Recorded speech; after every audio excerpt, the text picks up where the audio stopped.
you to order them.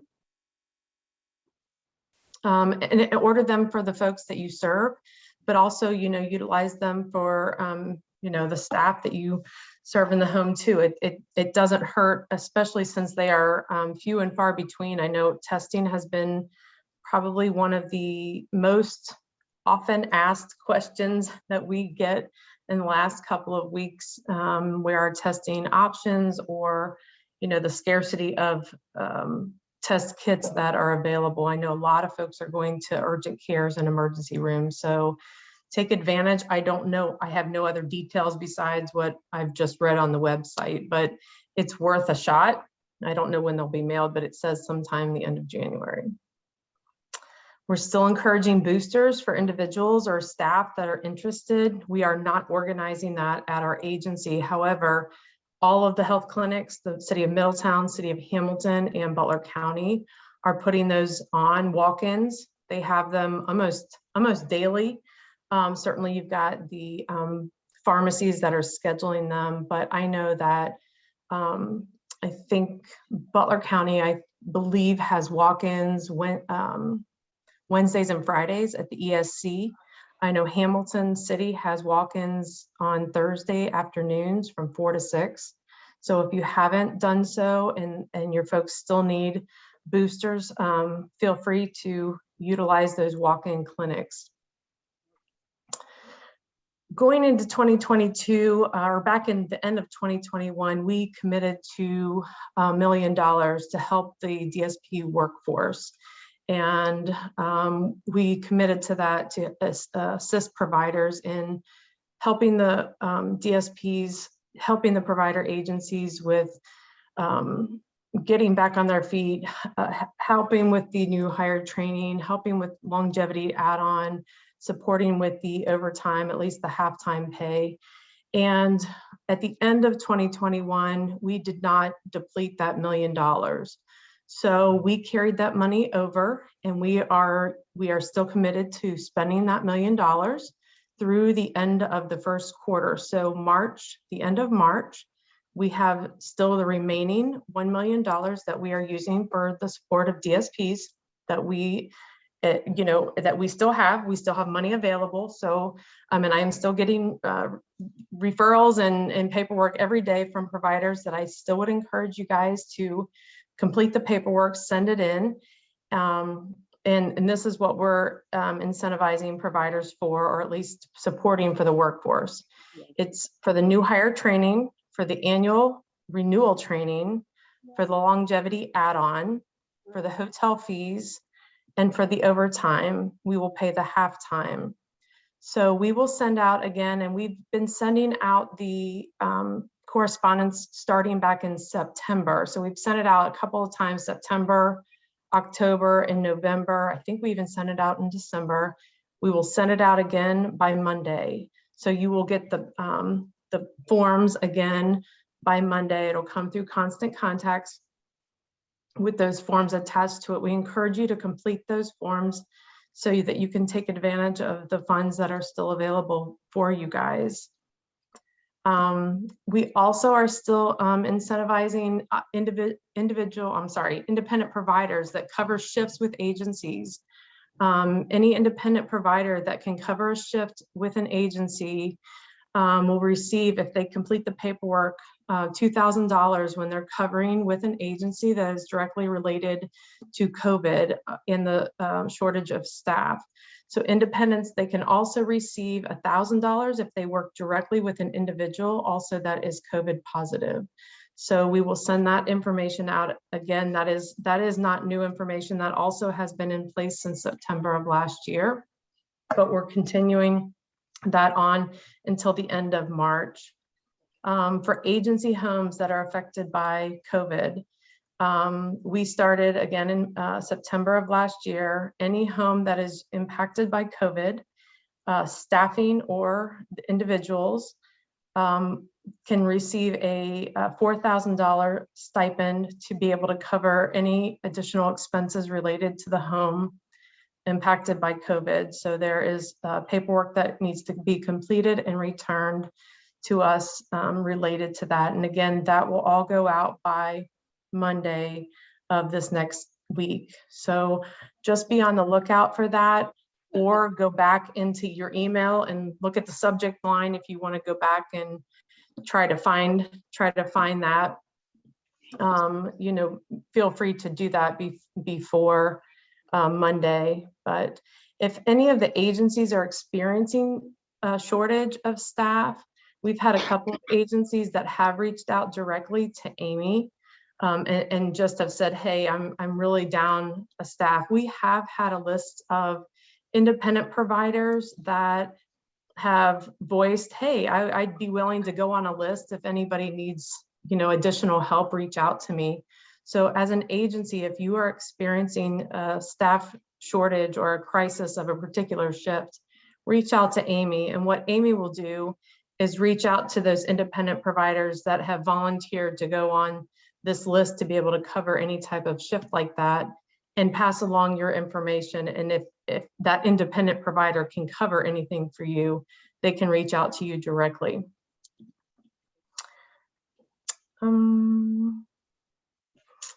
Lastly, for myself, next Wednesday, mark your calendars. That is January the 26th from 9 to 11 at our Janet Clemens building. We have officially consolidated both of our buildings from our Liberty Fairfield Road to the Janet Clemens building.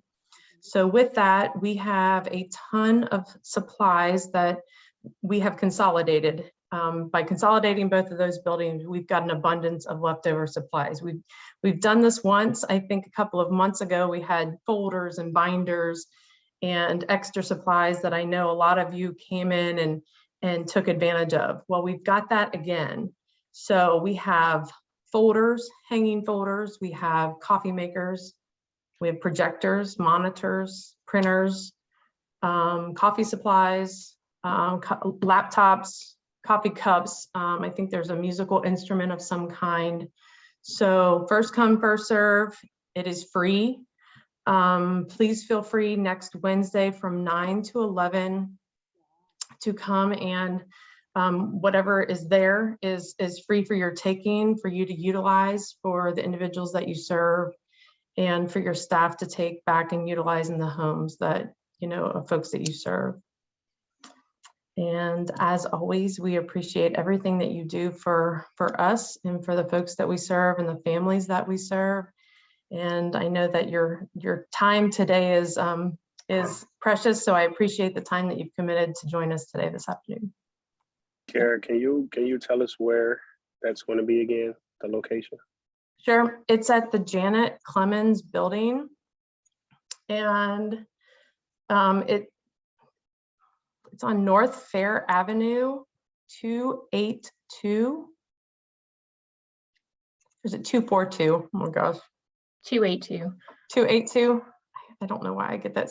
282 North Fair Avenue, Hamilton 45011. So we're behind Children's Services, behind Juvenile Court. We're the building, we're kind of the third building back. Okay, thank you so much. Yep, my pleasure. And if there's any questions about that, I know I went over a lot of that very, very quickly. We will be sending out notes and documentation of today's meeting. We will send that out. Thank you, Lynn. She dropped the address in the chat. Did have his name right here. All right, thanks, Carrie. Appreciate it. And again, any questions on any of that, feel free to reach out to myself or Kara. We're happy to help with that. And then next up, we're excited to have Suzanna. She's the training supervisor from DODD, and she's going to review some of the provider training requirements. So Suzanna, thanks for being with us. Certainly. Give me just a moment to get my screen PowerPoint up.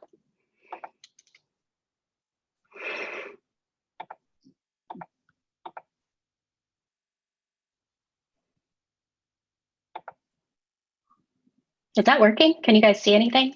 My PowerPoint? Not yet. I can't. Okay. Let me try one more thing. Oh, I need to grant browser access.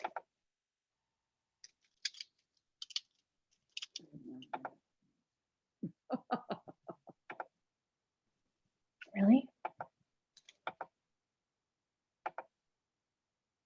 try that.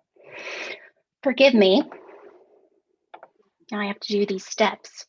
Maybe Amy, I don't want to waste anyone's time. Let me figure it out and just go on to the next person. Come back to me. Sure, yeah, that's no problem.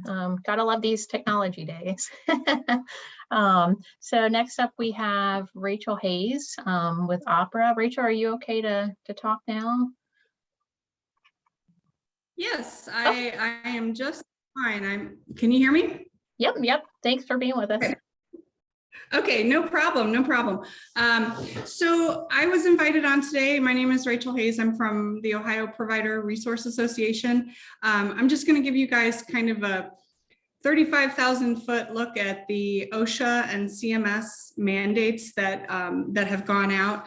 We have a little PowerPoint is that okay if I share that? Am I able to share my screen? Yes, absolutely. Perfect. Okay. So let's get Is this. the doctor? I can take the call. Okay, and then let's go here. Okay, can everybody see this or see the screen right now? Yes. Mhm. Okay, so I'm sure you've all heard about the OSHA vaccination and testing ETS, as well as the CMS Omnibus IFR interim final rule. So we'll just go through just a few things about these and give you kind of a timeline and a little bit of history on this. And then obviously if you have called the healthcare ETS, and this applied to healthcare settings or healthcare support services. So ICFs would have fallen under this, hospitals would have fallen under this ETS. But then in November, OSHA came out and published their vaccination and testing ETS for employers that have 100 plus employees. So, you know, that could have been anybody from, you know, Amazon to Kohl's to an ICF to, you know, a developmental center. It basically encompassed everything, any workplace that had over 100 employees. So on November 12th, the US 6th Circuit Court, I believe that's in Cincinnati, actually issued a temporary stay on that OSHA rule going into effect. And then of course, later that stay was dissolved. So the interesting thing about this is that on the 27th of December, OSHA withdrew all non-record keeping aspects of that healthcare ETS. And that was really important because a lot of healthcare services, ICFs, things like that, that were bought into and had to go into this healthcare ETS.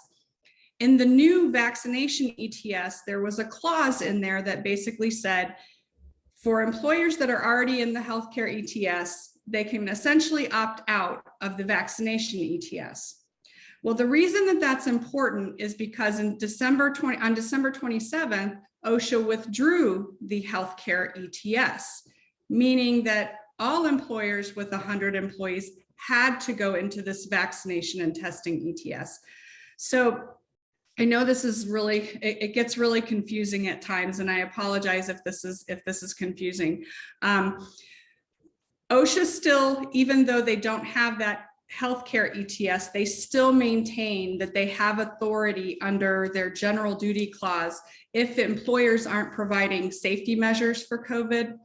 So even though that healthcare ETS is no longer active, I want to make sure that people understand that you could still be fined for, you know, not putting safety measures in place. So that was the healthcare ETS.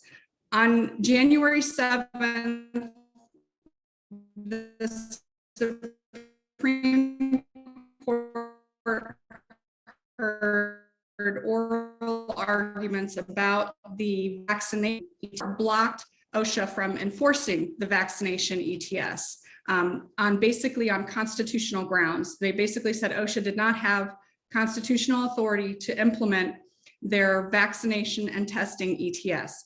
So that is off right now. There is no vaccination and testing ETS. So I want to go through real quick though, just what did that do? What did that vaccination and testing ETS have in it? And basically it was employers had to ensure that they were meeting the rule for employees that haven't been vaccinated. And that was scheduled to go into effect on February 9th.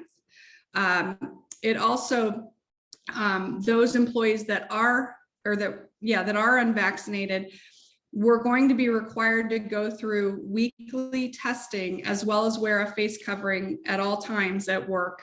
And then the employer, of course, had to keep the vaccination status of employees, obtain proof of vaccination, and maintain records and a roster of each employee's vaccination status. Again, though, this is all on hold because the Supreme Court has blocked OSHA from going into effect. It's unknown right now. Oh, sorry about that. It's unknown if the Biden administration will go ahead and try to implement something again through OSHA. Right now, it seems like they probably won't, but we're kind of in this strange limbo with OSHA right now because we really don't know what's going on and what's going to happen. But that's why I go back to that general duty clause that OSHA still maintains some authority to come in and enforce if they think that there are safety regulations being violated in relation to COVID. So that's the OSHA piece of this. And again, like I said, it is on hold. So employers right now I don't want to say they don't have to worry about OSHA, but they don't have to worry necessarily about this vaccination and testing ETS.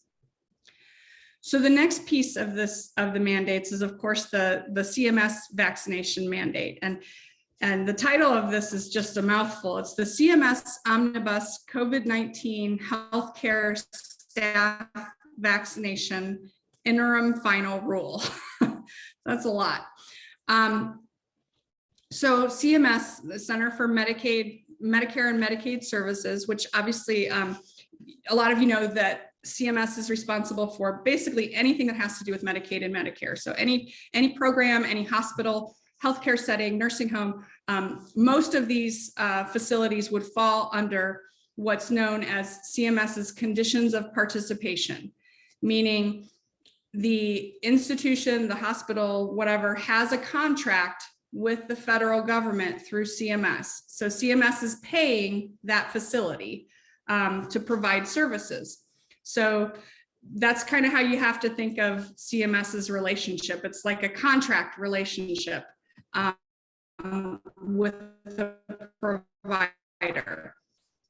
So back in August, CMS had announced that they were going to issue a regulation for nursing homes that all staff had to be vaccinated. No, we don't think it's just nursing homes. We need to make this a condition of participation for all Medicare and Medicaid providers, including ICFs. So then on November 5th, they published their interim final rule and said, okay, here it is. It's going into effect soon. Very shortly after that was published, there was a group of 10 states that filed suit against CMS. And then in later November, right before Thanksgiving, Ohio actually joined an additional 13 states filing suit to prevent CMS from enforcing this mandate. So Ohio joined in as one of 25 states that basically an injunction was filed to stop CMS from implementing this rule. So you had half the states where they did not file for an injunction and the rule went into effect. And then you had this other half that Ohio was part of where the rule did not go into effect because there was a preliminary injunction preventing it. So what happened then is January 7th, same date as they heard the OSHA arguments, the Supreme Court also heard the arguments from CMS.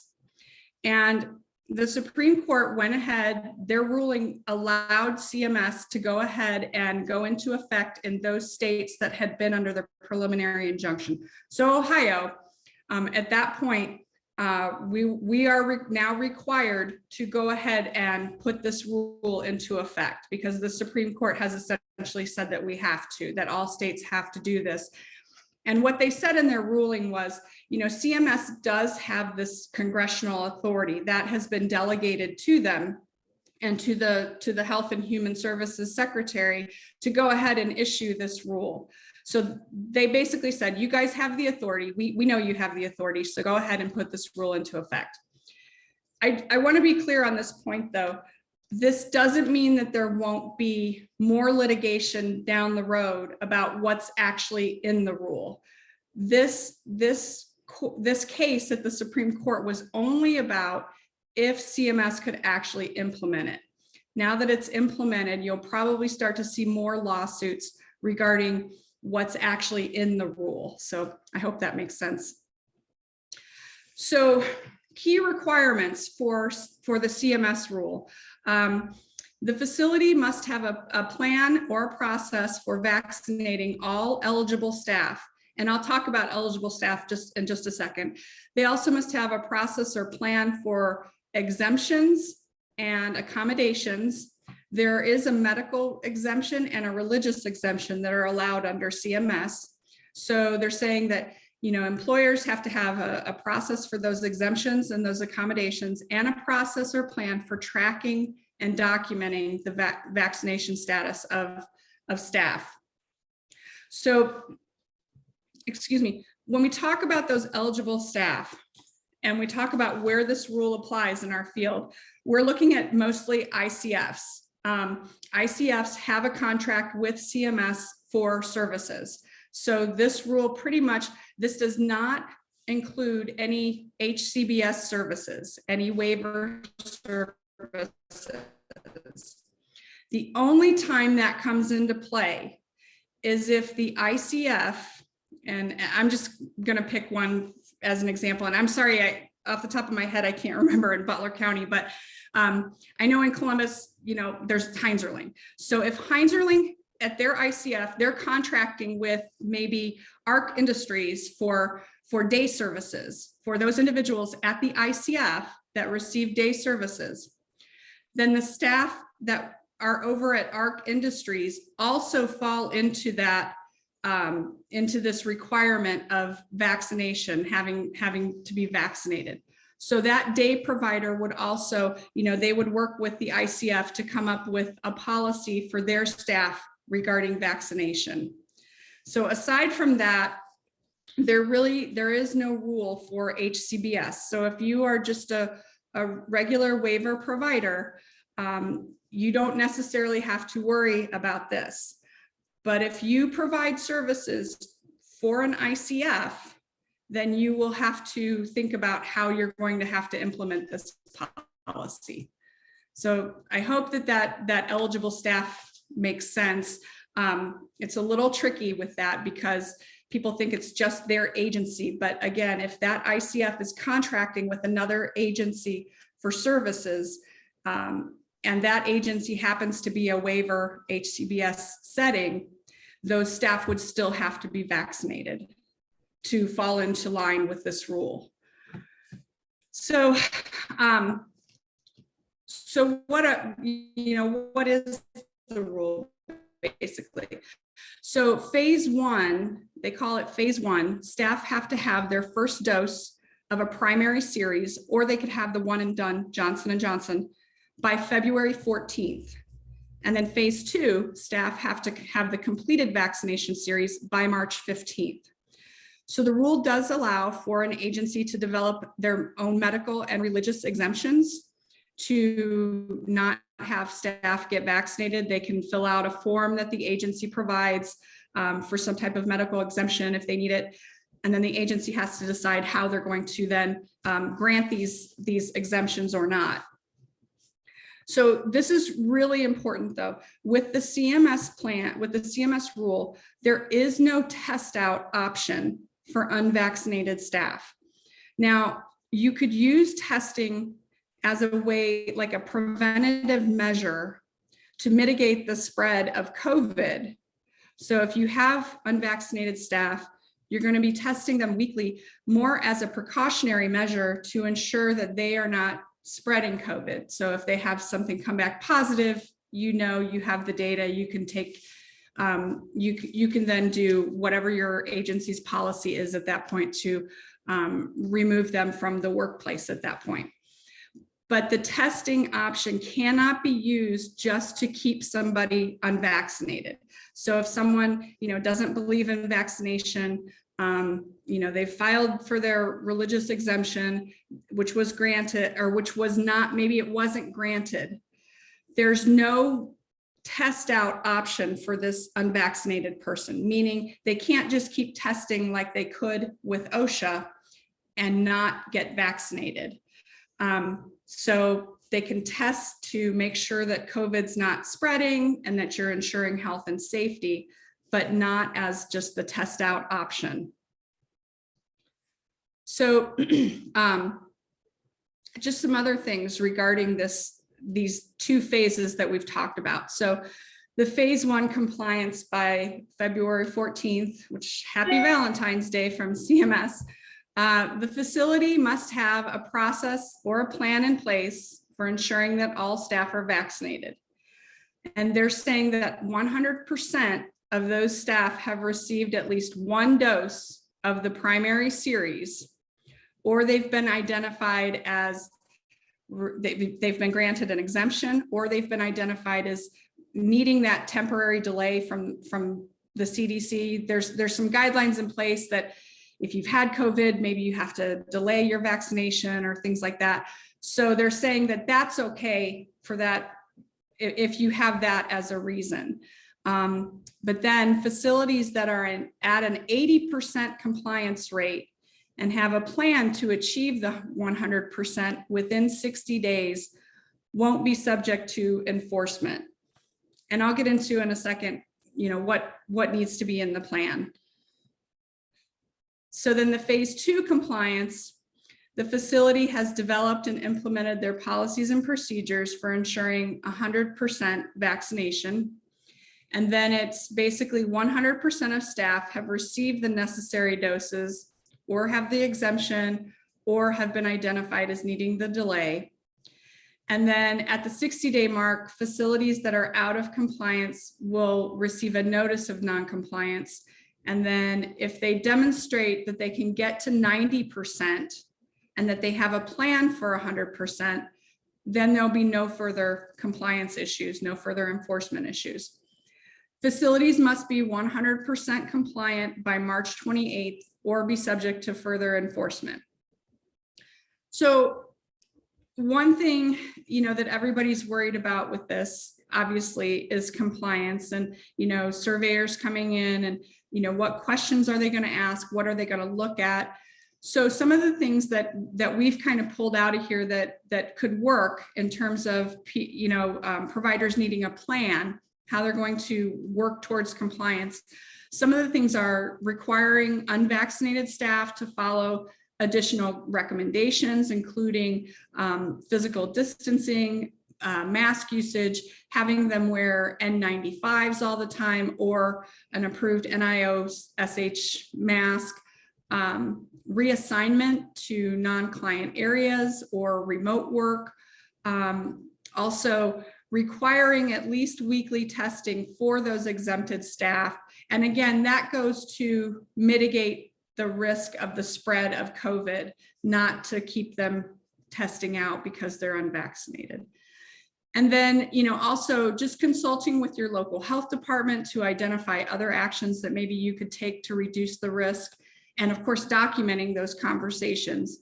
And then requiring unvaccinated staff to participate in some type of weekly training or education to continue those conversations with them about getting vaccinated. CMS has said their goal is not to terminate staff. They don't want to see that happen. They've been very, very clear about that. This is more of an education and training rule. At least that's what they've said, and the way they've kind of framed it. So they have also said that they want to work with providers to get them into compliance. And so if there are issues, they want to work with you to identify, okay, what do we need to do? How can we get there? See, I don't believe that CMS, is going to come in 30 days after, this was issued. So, the February 14th. I don't think they're going to come in and be like, we're shutting you down today. You know, anything like that. That's not going to happen. They understand this is a process, and it's going to be a lengthy process for a lot of providers, hospitals included, you know, nursing homes included. It's going to be a very long process, and they recognize that and want to work with providers to get them to compliance. And the other thing too that they've really talked about and really hit home on is this good faith effort. So if providers can show that they are putting forth a good faith effort, you know, you've talked to your health department, you have that documentation, you've put all of these things in place, you can show that you're doing all these things, then CMS is obviously going to take that as a good faith effort and then work with you in terms of what you can do to get up to that 100%. So we also, we kind of put this grid together here, and once we're done, I'll drop this in the chat for you guys, and it's got links in here that you can go to both our website and then to the actual rules themselves. But this just kind of gives you the quick rundown of the key requirements, how it's applicable, what these phases are, and then how they're going to enforce it. It's just like, again, it's just kind of a quick document, a quick review that you can take a look at for that. And I'll have this up so that you guys have access to that as well.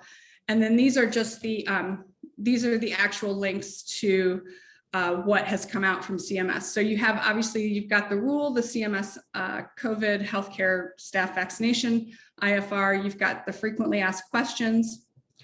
They, CMS the other day also released their QSO, which for every rule, they release what's called this QSO, which basically kind of gives you just an overview of what surveyors are going to be looking for, what things you can do to stay in compliance.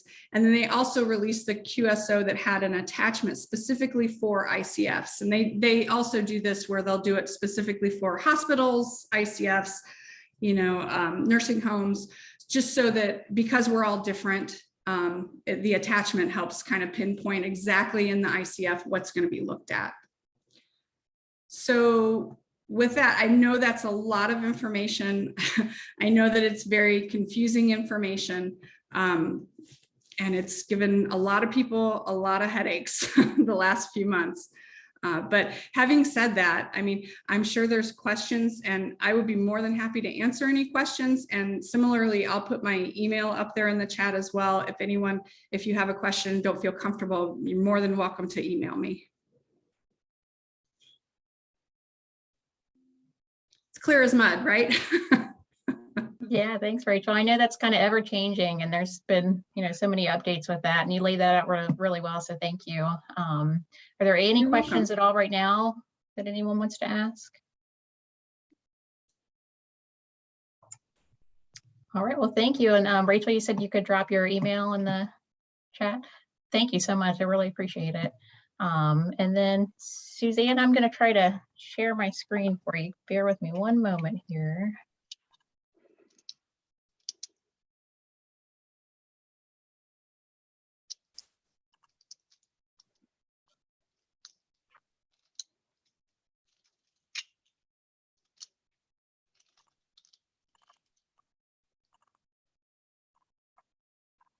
Okay, can you guys see that? I see a list of files. Okay, so I Maybe have, it's on a delay. it might be because I have it pulled up.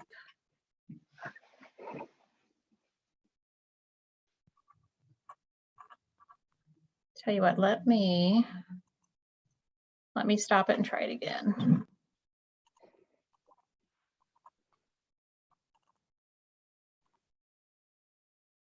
Okay. There it is. Oh, perfect. Awesome. So good afternoon, everyone. Like Amy said, my name is Suzanna Witte. And my title is Training Supervisor. I manage a small group of instructional designers and e-learning developers at DODD. And we create online courses and training resources and help manage DODD's learning management system. And you might know that better as DODD by Learning. So the provider certification rules have changed, and with that change comes new training rules.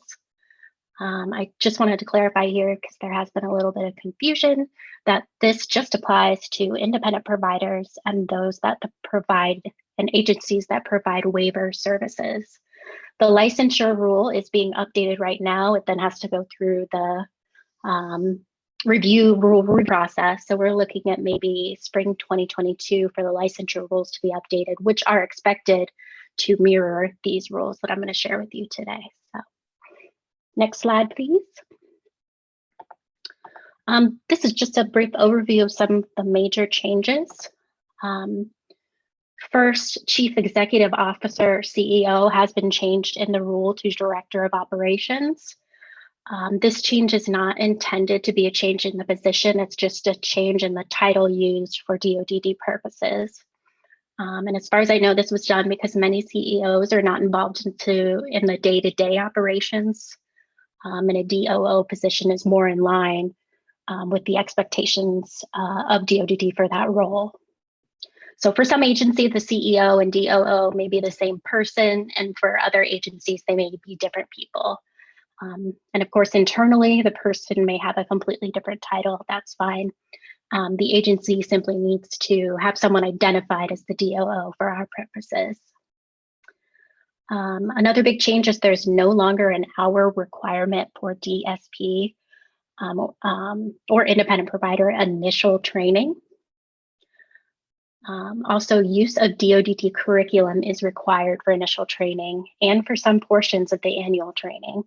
And to help folks meet that requirement, we're providing online courses as well as in-person curriculum to help providers. And I'll show you how to access all those things closer to the end of the presentation. Before we jump into specific requirements, I did want to note that at the bottom left-hand corner of all of my slides are links to the actual rules that are being referred to, and I'll make sure somehow to get a PDF of this presentation out to everyone. Next slide, please. All right, first, initial training for directors of operations. Before applying for initial certification, DOOs complete, and this is a mouthful, Director of Operations Orientation Training for initial certification, and that's located on our DODD My Learning. And that training contains everything a DOO is required to take, including the new rules regarding taking training on empathy-based care. Next slide, please. Annual training for directors of operations. DOOs are required to complete 6 total hours of annual training. 2 of those hours do have to come from My Learning. The other 4 hours can come from any source. The topic or topics just have to be relevant to services provided for the people served by the agency or management of the agency. Next slide, please. Initial training for independent providers. So before applying for initial certification, independent providers must have training or certificate for first aid and CPR. They also are required to complete the independent provider initial training using either our online modules or through an entity using DODD provided curriculum. And just for your knowledge, the online version of initial training is about 3.5 hours long, which is a big change from the 8 hours that were formerly required. Moving on to annual training. Independent providers must complete 8 total hours of training. 2 of those hours have to come from DODD, and the other 6 can be from absolutely any source. There are about, just for your knowledge, there are about 3 hours of optional annual training available in My Learning for independent providers, but it is ultimately up to the provider to arrange annual training.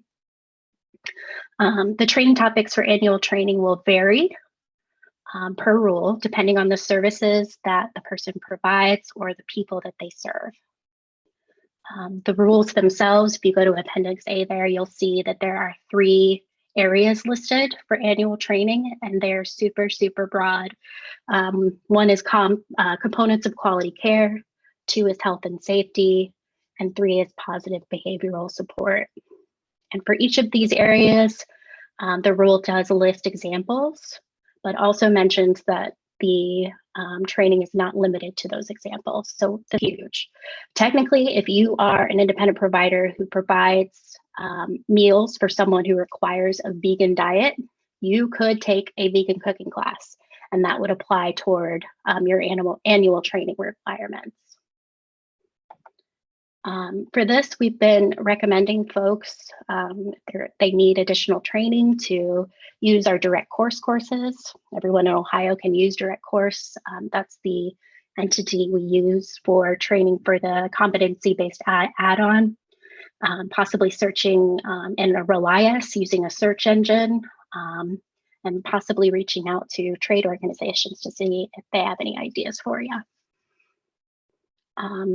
And just so everyone knows, we are in the process of putting together a resource for annual training.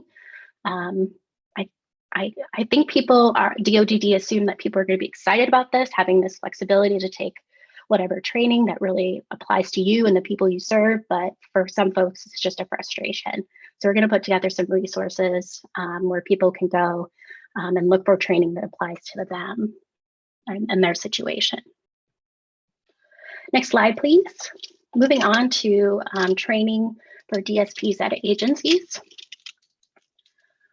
There are 2 kind of categories for DSPs at agencies training-wise.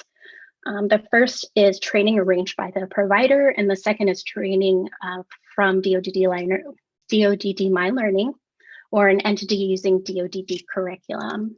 So on this slide, you'll see all of the items that are required to be provided by the provider. It includes the mission and values, policies and procedures, overview of services, service documentation, and of course, training specific to the ISP of each person that the DSP will support. So the second part is to complete training. Next slide, please. From DODD My Learning, or an entity using DODD provided training. And I'll show you how to access those from My Learning a little bit later in the presentation. Next slide, please.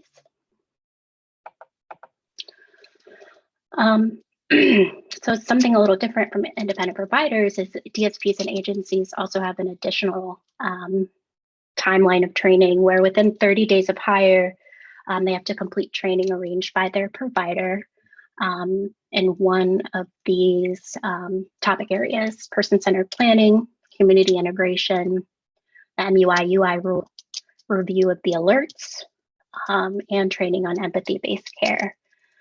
There's a little bit of confusion because some of these items are also listed under initial training for DODD. And I believe that happened because in our provider certification work groups that we held many a moon ago, agencies were really wanted to be able to provide their versions of certain things. So that's why you see things kind of duplicated here. Yeah, I think that's all I need to say about that section. Moving on to annual training. This should look familiar. They do have to complete 8 hours of total training.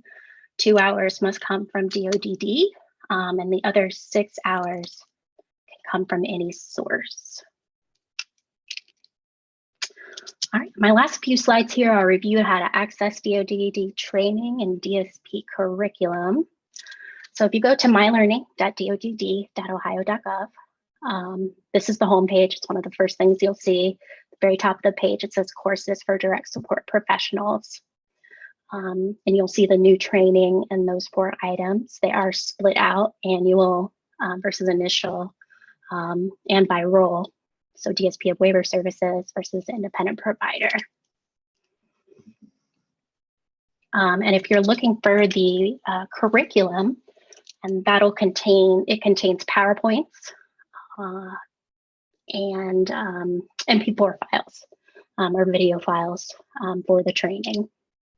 There's also a great video on how you can use the curriculum. So if you just search curriculum using the search icon up there, you should be able to click and watch that video. If you scroll down the page, next slide, please, you will find the Director of Operations courses listed under feature courses. You have both the initial and annual training there. So that's really the end. I just wanted to point out, I have listed on the final slide here all the various entities that may be involved in any questions or needs you have regarding My Learning or training. If you have any issues accessing DODD My Learning, you can reach out to the call center, ITS call center. If you have questions about the curriculum or training in general, you can reach out to my team. That goes to all 4 of us. So you'll get a faster response rather than just emailing me directly if you email training team. And then if you have any compliance questions, reach out to OSAS. And that's all I have. Does anyone have any questions for me?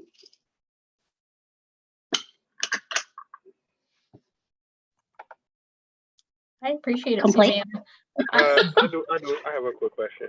You said Sure. that you're going to send these notes out or the PowerPoints out. Are you going to do that? Sure, I can send you out the PDF. What's the best way to do that, Amy? Is there some way to upload it here? Actually, I have it and I can drop that in the meeting notes when I send them out. Awesome, great. Yeah, yep, that's wonderful. Yeah. Thank you so much. Thank And you I've so heard, much. yep, I've heard a lot of people very appreciative with the flexibilities and what they can take. Oh, good. It's great, yeah. I have had a couple questions. If for the 6 hours, specifically for independents, can they take those courses on My Learning to satisfy the 6 hour? Well, we do have the 3 hours that's listed right on the page. You'll have initial stacked at the top. They're required, I should say, and then at the bottom optional, and there's about 3 hours there. And they are able to click on view all courses, which you can do from the home page and look for things that apply to them, you know, what services they provide, what people they serve. But, you know, with some people, they may have to seek out outside training. So a lot of the training that, go ahead. Sorry, another question. I suppose specifically and then more generally, I did take a course in, I don't know, crisis management. Would that qualify for the training under the 6 hours? Crisis management definitely to me sounds like something that would be components of quality care, which is one of the things listed in rule. You would definitely have to get documentation for that. So you, with everything, you need to make sure you have your name and how many hours it took and et cetera, for a certificate or some sort of proof. But yeah, absolutely. Okay. Any other questions? Well, thank you, Suzanna. I really appreciate it. You're welcome. My pleasure. And then next we have Deb from Tarrytown Expocare Pharmacy. And Deb, let me know if you have any issues with your sharing and I can try to do that for you. Okay, thanks, Amy. I did just send that to you as well, just in case that there happened to be an issue with it. So I am going to try and share this and hopefully. Are you guys able to see my screen? Yep. Okay, all righty. So thank you everybody for your time. And I know there's a lot of things that's going on out there and I can certainly appreciate that. I was with a private provider for almost 27 years. And so I understand and I get where you're coming from and some of the challenges that you're currently facing. So just real quick, I kind of wanted to give you a quick overview. Tarrytown Expocare Pharmacy, I know I really hadn't heard a lot about them over the years. So it's kind of like the best kept secret. Tarrytown actually has been around since 2007 and the Tarrytown Expocare Pharmacy, and we just serve the DD population. So it's unique in the fact that you're talking to people that work at the pharmacy, the pharmacists that actually speak the DD language. So I don't know about any of you, but that's not an experience that I really had previously. A lot of times what I would get was long-term care facility pharmacies kind of transitioning into and providing services in the DD population and trying to kind of mold us into what their requirements were.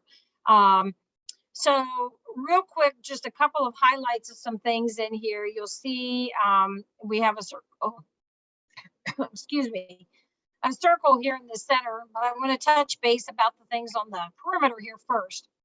So you see 93% of the prescribed medications, those are automated, which means those are not anything that you guys have to do anything with. Excuse me. We do the blister packs, and that is the only form of packaging. I've done some research on some different things. I'm actually doing a webinar on January 27th. And if any of you guys are interested in Amy, I can maybe send that to you that you can send out to the group. It's a flyer for the webinar that's going to be coming up on January 27th on medication administration compliance. And so packaging of meds and some of the things were a couple of things that I ran across when I was doing the research for this presentation. So we have a cycle fill, monthly cycle fill that comes out automatically every month. You get that about 4 days prior to the end of the month that you can do a med check-in, and then people will do the changeover, whoever's designated to do that process. We also have medications that are kind of on a daily schedule that come periodically throughout the month. And those are medications such as inhalers. And I don't know about you guys, but that was on the provider side, that was one of the biggest things. People were out of birth control pills. We would get calls that we're out of inhalers, out of a number of, eye drops, ear drops, those type of things. And obviously those are things that don't fit into a blister pack. So those are things that we put on a schedule. We can figure out, the pharmacist determines based on the dose and the frequency, and will determine when you're going to run out of that. And then it is automatically put on a schedule that it is getting delivered about 3 days prior to you guys running out of it. It's also a good QA check, because you can also find that if you go into the home and there is a stockpile of inhalers, for example, or if the staff is telling you that they always run out of the inhaler, that's a good QA tool that you can look at that and try and determine if the medication is being given as it's ordered. So in that case, you're either not giving enough or you're giving too much with that. So that's kind of another QA opportunity for you as well. The only thing really that the providers need to reorder per se is going to be your PRN meds, because we have no idea how often those are getting used, as well as your lotions, ointments, creams, because people will use different amounts for those as well. So 93% of all your scripts are going to be on some sort of automated refill cycle, which limits you guys running out of them, but it also limits your need to be reaching out for refills. The other thing that we do is that our pharmacists work on the refills, and we start our process 60 days in advance. So like right now in January, we have already completed basically February cycle fills, and we are now working on March. And in a week or so, we're going to start working on April refills. And the reason we do that is because when, if you only have 30 days that we're starting to do the cycle fills, and the prescriber needs to see the individual, if we've spent a week and a half before we found out that the doctor needs to see the individual, we get back with you and we let you know that now you're down to about a week and a half to be able to get that person into an appointment. And then heaven forbid, if there's a behavior issue, there's a challenge, there's a medical issue, and then you're not able to get the person, they just refuse, then that time is much smaller to be able to obtain that refill. So the chance of your cycle fills coming without those refills is much greater. And that's why we start that process out 60 days in advance, that we're helping to curtail all of those issues so that all of those meds are coming in on that cycle fill that we can get in there. Now, there's obviously going to be some things that we're not able to work through with that, but the brunt of that responsibility is going to be us, is going to be on us as the pharmacy. The other piece is that we also have a lot of prior authorizations, and we have a team basically dedicated to working on prior authorizations. so that you guys are not in a situation, hopefully, that you don't have meds because the prior authorization didn't get through. And again, that's another reason we start doing that whole cycle fill process 60 days in advance so that we can get those issues resolved.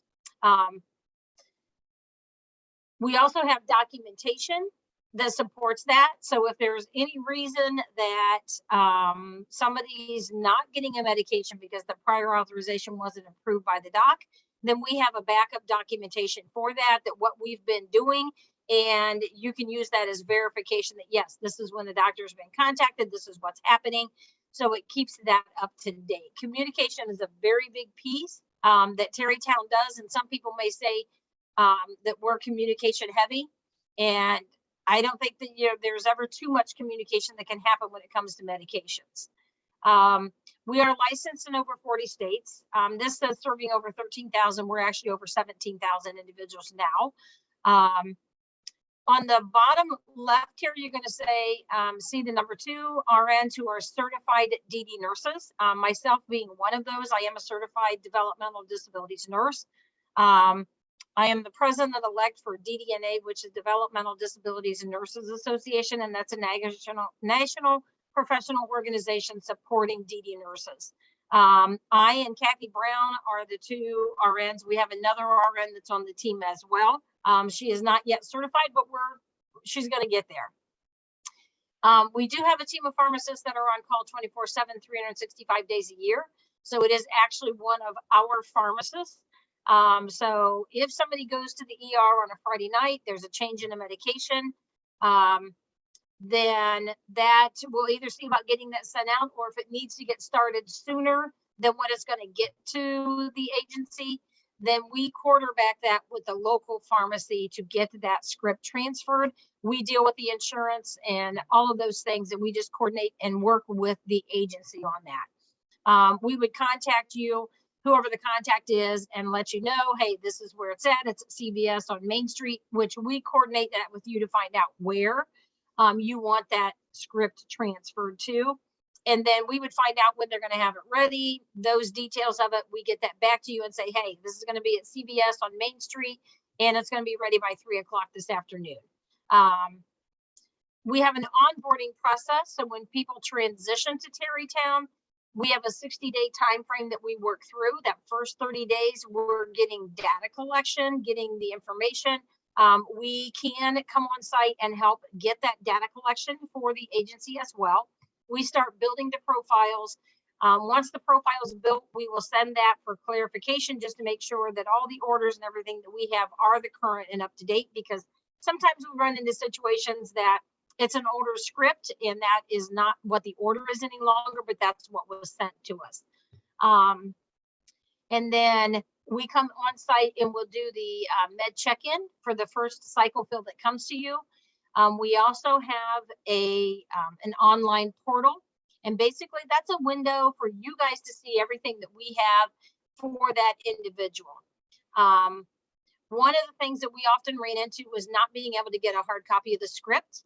So when that script comes to us, it is put into the system. Once that's filled, processed, it gets put into the system. You guys are physically able to see that script in the portal. And you guys have access to that based on who you want to have access, different levels of access, and it's available 24/7 as well. And some of these things in the center here, I really kind of talked about. I talked about our 60-day approach to the cycle fill prior authorizations. This talks about the portal, and I think the portal is really a unique situation that really gives you a lot of details about what's going on. You'll also be able to find out if you've got a delivery coming in from a daily schedule, which might be off cycle. You would be able to see when that is going to be delivered to your agency. We are looking at, we would arrange with you as far as with setting up whether the deliveries are coming to the office or going to the home. And then I think one of the unique things with us as well is that every prescription that's come in is viewed by multiple clinical pharmacists. So it's not just going to an order entry process. We actually have pharmacists are looking at that. So even if you've got an ER visit on a Friday night, a Saturday night, and you need to get that med started, that script would still come to us, because then we're doing that review to make sure that there's not any drug-to-drug interactions with the medications, allergies that is a person might exhibit. And it gives us the ability for the pharmacist to kind of head that off at the pass before the person gets home. You take a script and then you find out there's an issue with it. So we take care of that up front, and that's why all scripts would come to us, even if it's going to need to be picked up locally from that standpoint. Now, when I talk about locally, we have about 6 or 7 different pharmacies throughout the US, and our primary hub is out of Austin, Texas. We do FedEx delivery, and in some areas we have some couriers, but primarily here in Ohio, we have FedEx that we utilize with that.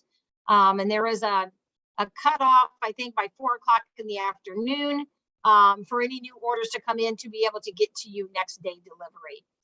We have a very unique QA process, down to the color of rubber bands that are used when we're packaging those bubble packs that gets out to you. They're rubber banded certain colors by individual, by the home. We have printed MARs that we send with the monthly cycle fills, and you would get an MAR in color for the home. And if you have individuals that go to day programs, there's a black and white copy. The unique thing about that is a couple of things. One, if you have an individual going to the day program, only the medications that they're getting at the day program is going to be printed on that MAR. Number 2, if you've got a medication that is a once a week medication, and all of you nurses are going to be able to relate to this, that if I have a once a week medication, I'm going in and I'm usually squaring off the box the day that they get it, and then I'm Xing out all the other days. That comes pre-crossed out so that it's another visual for that medication. So for example, if you got a weekly med that's given on Mondays, you let us know it's given on Mondays. You're going to have a medication that only has the space to sign off on it on that Monday of each week. The other thing is that medication is going to be on the MAR with that, but also in the bubble pack. If the Monday is the 4th, the 11th, the 18th, and the 25th, you're going to have a medication in that blister on the 4th, on the 11th, the 18th, and the 25th. So those are additional visuals for our staff. We also have a color coding system. And when I do training on this for agencies, I tell them, those are not how you pass meds, but it's another visual cue. Obviously, always doing the 3-MAR check, 6 rights of medication administration is always a must from that standpoint. And that's the other thing too, is that I'm also a certified RN trainer, but I'm also a certified RN instructor. So I teach the RNs here in the state of Ohio for them to become certified RN trainers. So I understand the basics of that information. I understand the concept, the curriculum, and a lot of information that you guys are dealing with on a day-to-day basis. So that is a very quick overview of what our program is. And my contact information is deb.maloy@tarrytownexpocare.com. And my contact information, and Amy, if you want to send this out to folks, please feel free to get in touch with me. I am willing to help you guys with whatever you may need assistance with, even if it's not a pharmacy need. If there's anything I can be of assistance at all, I am more than willing to help you to the best of my ability. So I appreciate your time, and thanks for allowing me the opportunity, Amy. Yeah, thanks, Deb. We appreciate it. If it's okay with you, I'll share that presentation with our meeting notes that has all of your contact information. If anyone needs to touch base or has any further questions for you. That'd be great. Thank you. All right, thank you. And then our last presenter is actually Kathy Tallon, who is our Quality Assurance RN, to talk about an update with a medication.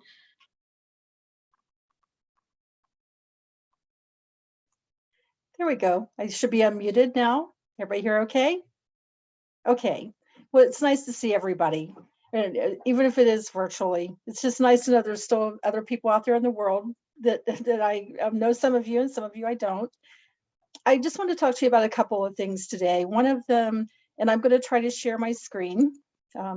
This is always the challenge for all of us, isn't it? This came out through the RN discussion group. And you guys should be able to see right now where it says nasal versed. Is everybody seeing that okay?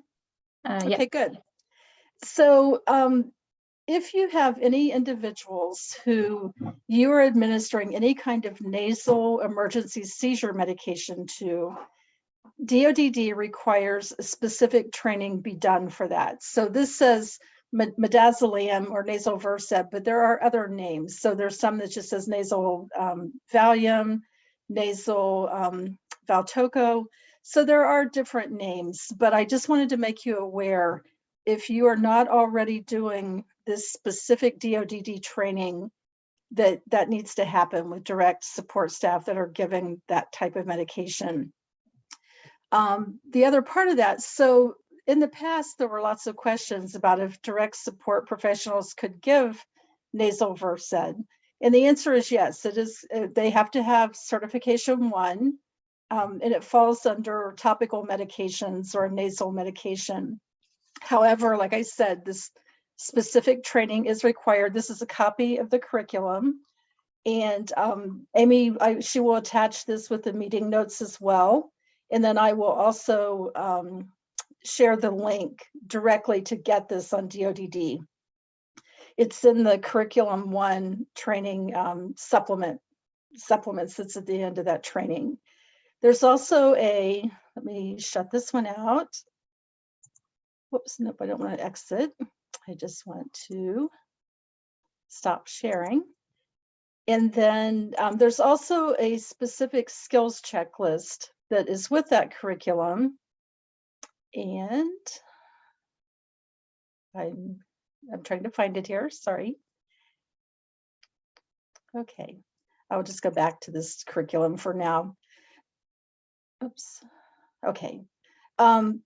So it's the skills verification like you do with other skills. So it tells you step by step how to administer that medication, and that you're actually watching staff either pretend demonstrate to know that they have the skills needed to give that medication.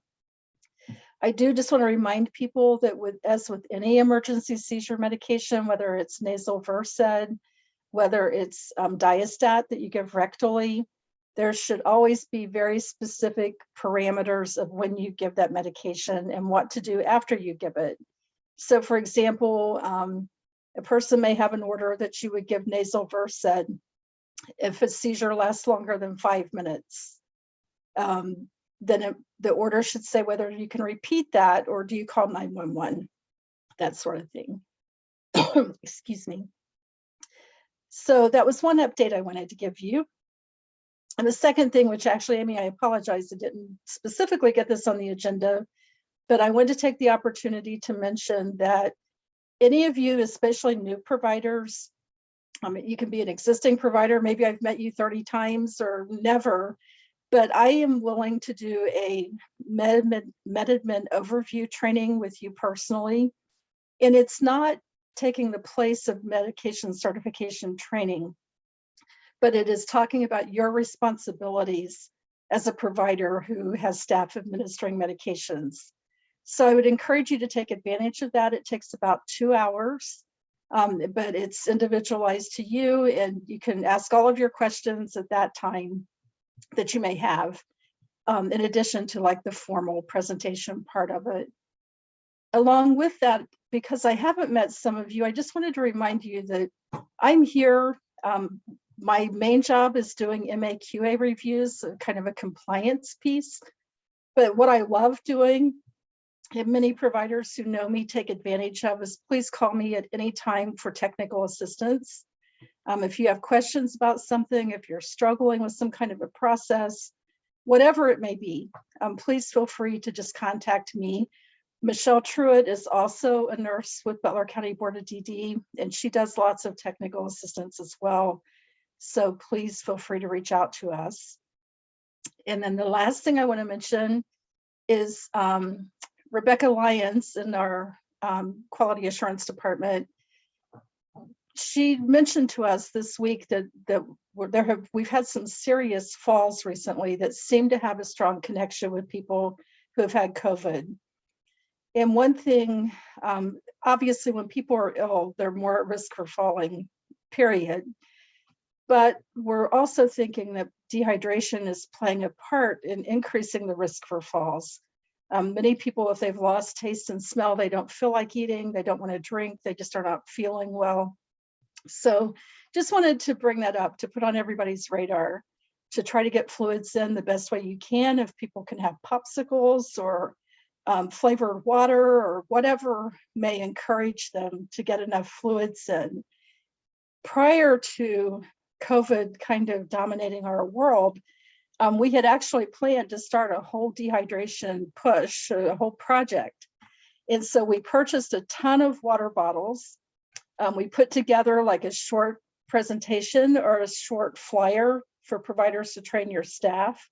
We still have all of those. We probably have a couple of thousand water bottles, and we have all of those brochures as well. So if it's something you're interested in for your individuals, please talk with your SSA, and we can definitely get that training information to you in water bottles. And we have wristbands that sometimes individuals really love to wear, that just reminding them to take a drink. So I think that's everything I have, unless any of you have questions. The only thing I'll add to that is we will have those all available next Wednesday when we have the supplies. So we can have those water bottles and the dehydration education pamphlets next Wednesday. Yes, and please feel free to pick those up, because we want to justify that we made this big push and we really never got to fully implement the project that we really felt was important. So, well, I want to echo what everyone else has said. I really can't tell you how much I appreciate, how much the board appreciates all of the hard work that everyone's doing in these really difficult times. And I just want to say we really appreciate it, and hope that you all stay healthy and well. Take care. Thank you, Kathy.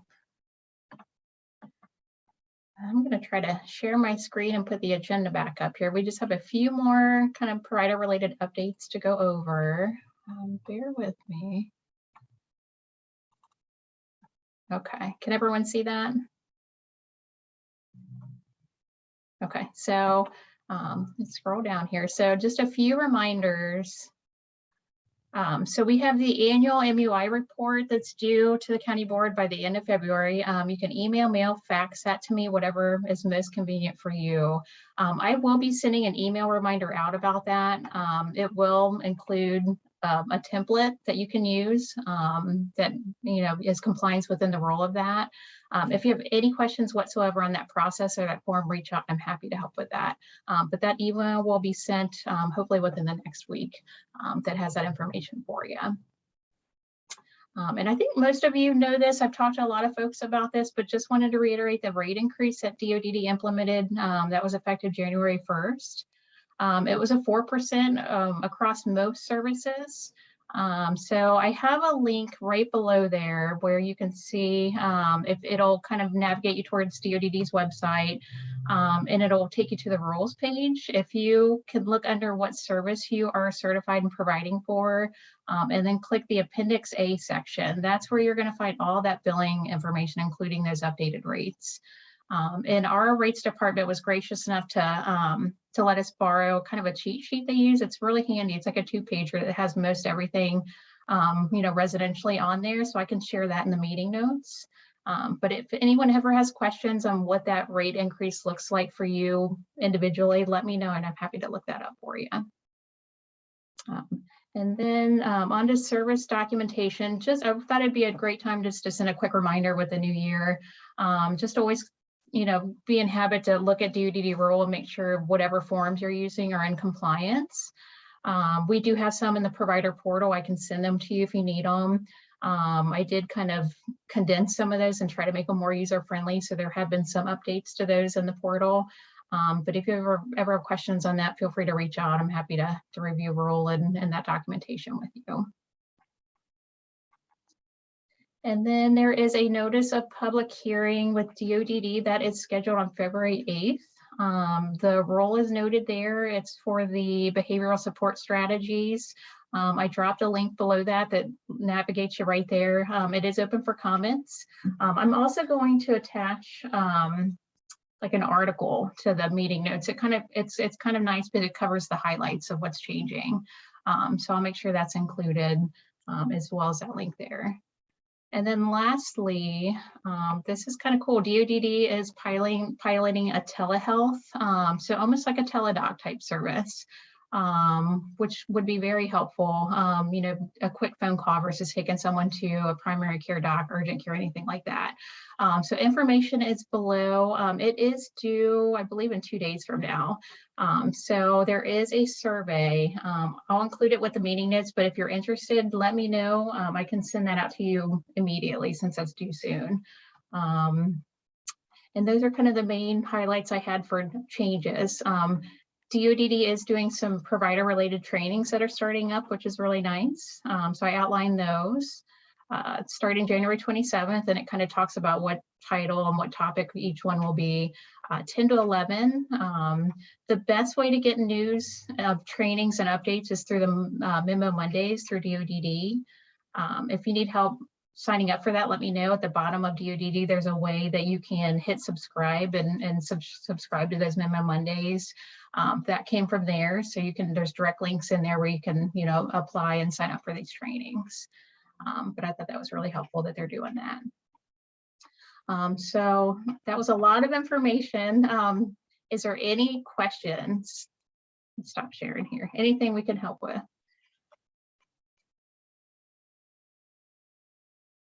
I will stay on for a few more minutes after this in case anyone has any specific questions or they just want to say hi and chat. I'd love that too. But we really do appreciate your time and everything you do.